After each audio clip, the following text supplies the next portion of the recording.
Está con nosotros Jorge Barenberg del Centro Comercial, está con nosotros Pablo Landó de Un Pibe Menos por la Droga. Vamos a mezclar algunos temas, pero que en realidad tienen que ver con una situación, una actualidad, un poco un relevamiento desde dos ángulos, desde dos visiones, pero relevamiento al fin. ¿Cómo andan? ¿Todo bien? Bien, bien. Pablo, gracias por venir. Gracias a ustedes por la invitación. Jorge, ¿cómo estás? Muy bien. ¿Todo en orden? Muy bien, sí.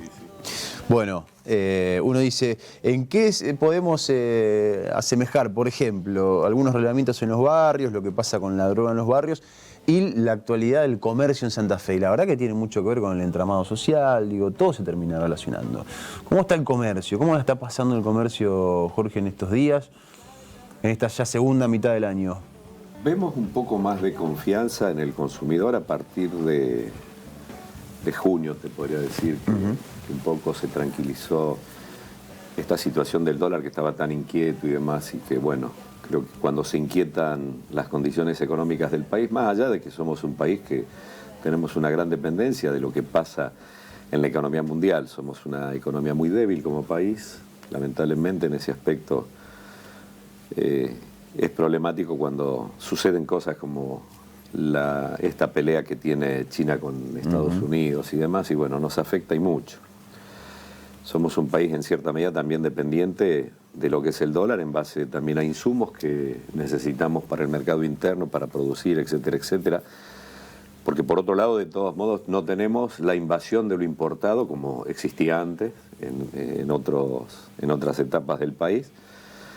Pero bueno, poco a poco esta tranquilidad que hubo, amén de que ya hoy veíamos algún movimiento en el dólar, esperemos que no nos traiga ningún otro inconveniente hasta pasar un poco el 11 de agosto, las PASO y bueno, ver el futuro gobierno cómo se desenvuelve.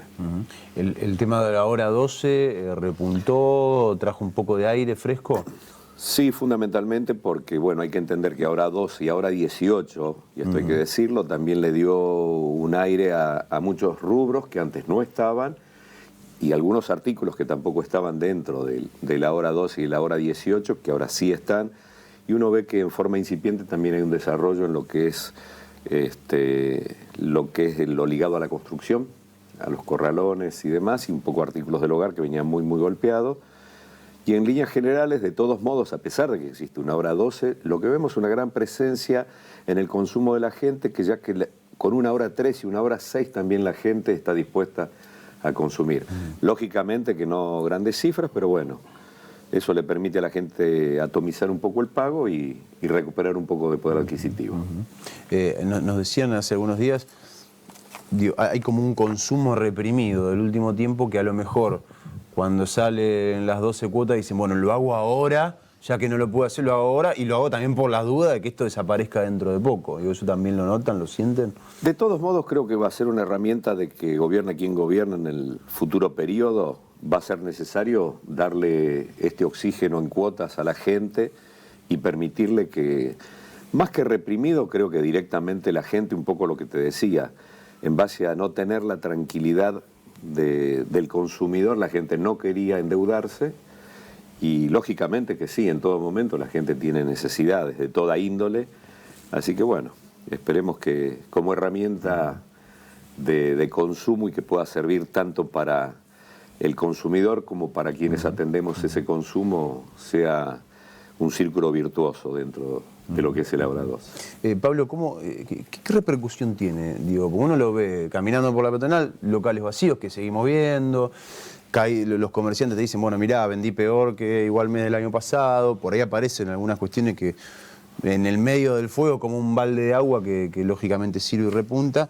Ahora, ¿cómo esta degradación que se ve en la economía, cómo impacta en los barrios? ¿Cómo impactan las economías barriales en este tipo de cuestiones? Impacta enormemente porque el pequeño y mediano comercio, el kiosco, la pyme, es un generador de empleo, dinamiza mucho la economía de la ciudad de Santa Fe.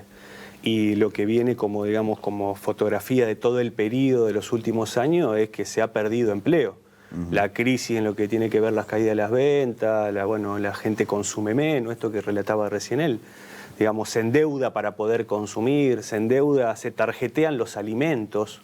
Ese es un poco el cuadro de situación de la realidad. Por lo tanto, este sector que dinamiza nuestra economía, que genera empleo, al no poder generarlo, ¿no?, ¿qué aparecen? Que miles de jóvenes que en nuestra ciudad necesitan una ciudad que pueda crear empleo genuino, no tienen esa posibilidad.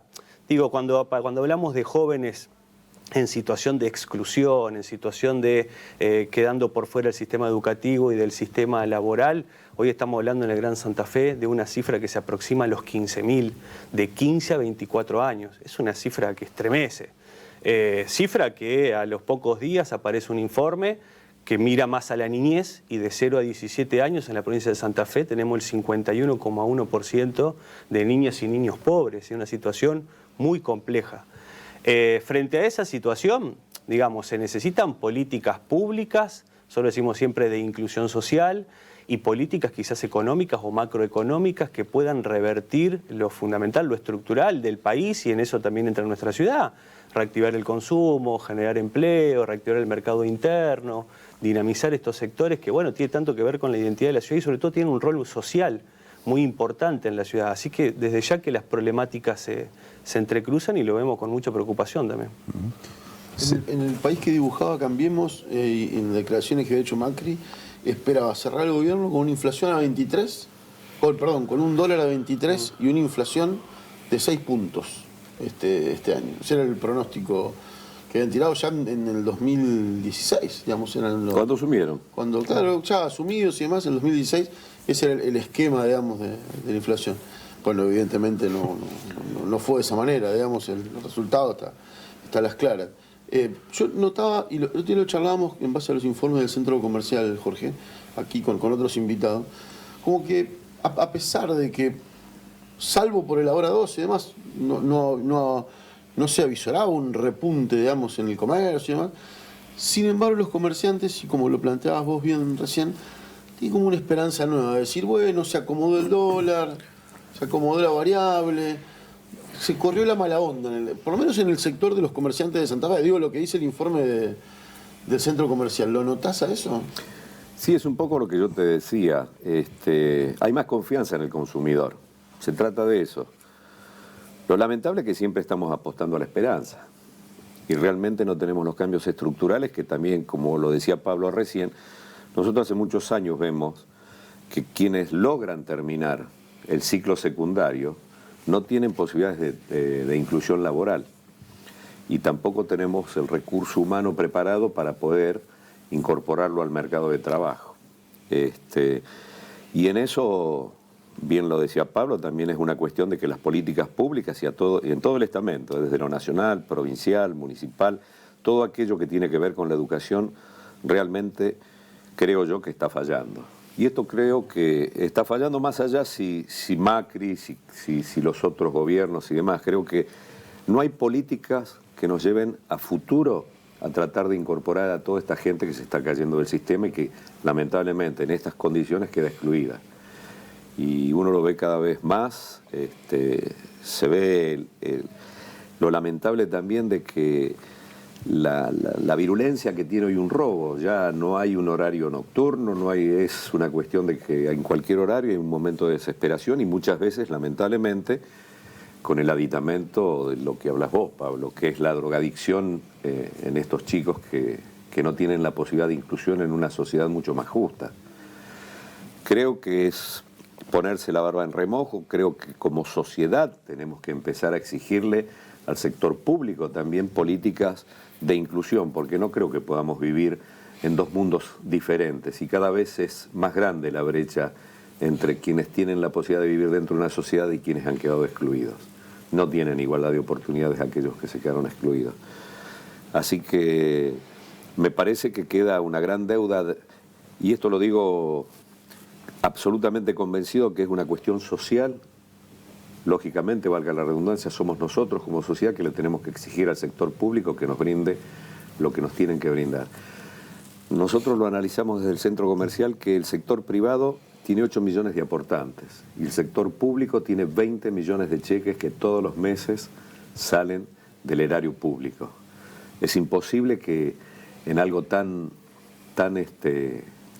profundo y tan grande la diferencia, podamos seguir sosteniendo este tipo de país. Realmente la política pública va a tener que poner las barbas en remojo porque cada vez somos menos los privados que podemos aportar y se hace inviable. Y si no tenemos un sector público que sea idóneo en el manejo de las arcas del erario público, realmente es preocupante la situación a futuro. ¿Se banca 4 años más de ajuste los sectores populares? ¿O un año más de ajuste? Yo creo que no. La situación es desesperante. Estamos hablando de este sector que está con dificultades de acceder a un trabajo formal, pero tenemos una parte de la población que todos los días se le ingenia para alimentarse. Tenemos la problemática de indigencia, también ha crecido en esta estadística que decía hoy. A nivel nacional, estos jóvenes que son 15.000 en Santa Fe son 1.200.000. La propuesta del gobierno de Macri junto con Patricia Bullrich es constituir un servicio cívico voluntario en Valores para capacitarlo una vez por semana, 4 horas, en unidades militares, dictado por gendarmes, capacitarlos en algunos oficios y en Valores para darle algún tipo de perspectiva a 1.200 jóvenes, cuando en la Argentina, insisto, son 1.200.000, el 0,1%. Me parece que estamos muy discutiendo a veces, te diría, estrategias que tienen que ver más con las elecciones que con los problemas de fondo. Lo que la gente realmente quiere hablar es esto que decís vos bien, la economía, el empleo, la alimentación, situaciones que existen verdaderamente de emergencia. Tenemos una parte importante de la población en la ciudad que vive de la economía social, solidaria, lo que se conoce como la economía popular, y el Estado está muy por detrás de tener iniciativas para ver cómo genera mejores condiciones, para que vivan en ese tipo de economía en mejores condiciones y sobre todo una parte que pueda acceder al mercado formal, cómo se construye oportunidades para los jóvenes del sistema educativo, laboral, políticas preventivas, alrededor de, no sé, como la estrategia del deporte, la cultura, la recreación, las obras en los barrios, para que puedan tener igualdad de oportunidades. Volviendo a la pregunta inicial, yo creo que no, creo que la situación es desesperante y efectivamente todo lo que estamos de este lado, que se podría decir los sectores económicos y sociales que conforman el pueblo, están severamente afectados por estos 4 gobiernos. 4 años más, y para un presidente que dice que haría lo mismo, pero de forma más acelerada, la verdad que da pánico. Una pregunta para los dos, obviamente con distintas vertientes. ¿Qué pasa con los endeudamientos? ¿Notás, Jorge, que el comerciante se empezó a endeudar, que ya empieza a ser la deuda un problemón, no un problema, que ya está pensando en decir cómo hago para pagar lo que se me viene, que tomó crédito, que tomó deuda y que hoy la tiene complicada para hacer números? Es un poco lo que te decía. Yo creo que después de mayo, cuando en junio se empezó a tranquilizar un poco la cuestión económica, creo que medianamente quien estaba endeudado pudo empezar a acomodarse algo, pero de todos modos no dejamos de ver de que de un tiempo a esta parte hubo quebranto en el comercio. Y bueno, y el que está todavía con la actividad comercial, realmente la pelea día a día y la pelea de una manera bastante cruenta. Antes uno lograba acomodar su gasto, en general lo que es el gasto mensual que podíamos tener, el costo fijo de nuestras empresas, y decía, bueno, de tal fecha a tal fecha puedo pagar los sueldos, del 1 al 5, puedo pagar alquileres, quizás del 1 al 10, pago algunos impuestos más, el 931, etcétera, etcétera, el día 15, y hoy vemos que del día 1 al día 30 o 31, según lo que tenga el mes, seguimos pagando, postergando pago a proveedores. O sea que bueno, en definitiva no es una manera sana ni tranquila para nosotros como empleadores de poder ir con esta convivencia en base a los costos fijos y demás, con un mercado que lógicamente cuando no tiene consumo no tenemos rentabilidad dentro de nuestros locales. ¿Y qué pasa con aquellos que están al límite o que ya cruzaron ese límite cayéndose del sistema? Mira, el otro día veía un informe, no recuerdo en qué canal, nacional, del altísimo nivel de endeudamiento de los beneficiarios de programas sociales 90%. Mediante ANSES. 90%. Que es un poco como una muestra de cómo está ese sector de la población, ¿no?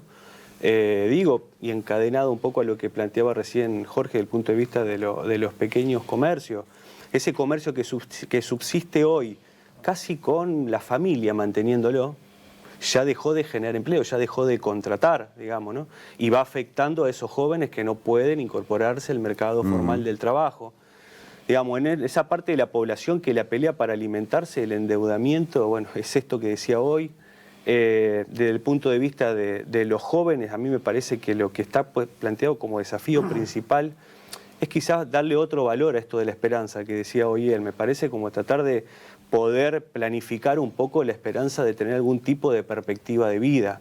Y hoy es una pelea realmente durísima, porque si uno mira todos los indicadores económicos y sociales, todos se han agravado, independientemente de la valoración que tenga, y ese digamos, clima de relativa estabilidad que atravesamos, que un poco por ahí también le ha habido el comercio, hay que tener en cuenta que también es el resultado de los dólares que ingresan por el acuerdo con el Fondo Monetario Internacional como una política de estabilidad frente a una coyuntura electoral. Todos sabemos que estamos en el momento de las elecciones, y vino ese festival de endeudamiento de ANSES y demás, y que si estamos en el medio de esa situación. Por lo tanto, la verdad que expectativas en este gobierno yo no las tengo, no las tuve nunca, y mucho menos ahora, luego el resultado práctico de lo que han sido sus políticas, y creo que de una vez por todas hay que cambiar, animarnos, es posible. Me enoja mucho a veces cuando nos intentan convencer de esas ideas de que esto es un problema de muchísimos años, de largo plazo. ¿Cómo vamos a entusiasmar a esa juventud a que pueda tener verdaderamente un futuro digno? Pareciera, viste, que vivimos pensando en que, bueno, quizás nuestros nietos la pueden llegar a ver. No, un problema de poder recuperar un rol del Estado, de las políticas públicas, esto que decía hoy, de defender el salario de los trabajadores, de sacar la plata de la especulación financiera y ponerla en la producción, ponerla en las pymes. Están cerrando 43 pymes por día en la Argentina, de promedio. La situación es desastrosa de donde la miramos. Bueno, será en todo caso el desafío de todos los que nos encontramos de este lado, junto con las pymes, el pequeño comercio, los trabajadores, los que pelean por ser parte, digamos, también de la economía formal, los jóvenes, otro tipo de herramientas y de propuestas políticas que permitan dar una salida a esta situación. Gracias, Pablo. Gracias, Jorge. Por favor, gracias. Gusto tenerlos. Gracias a Gustazo. ustedes. Gracias.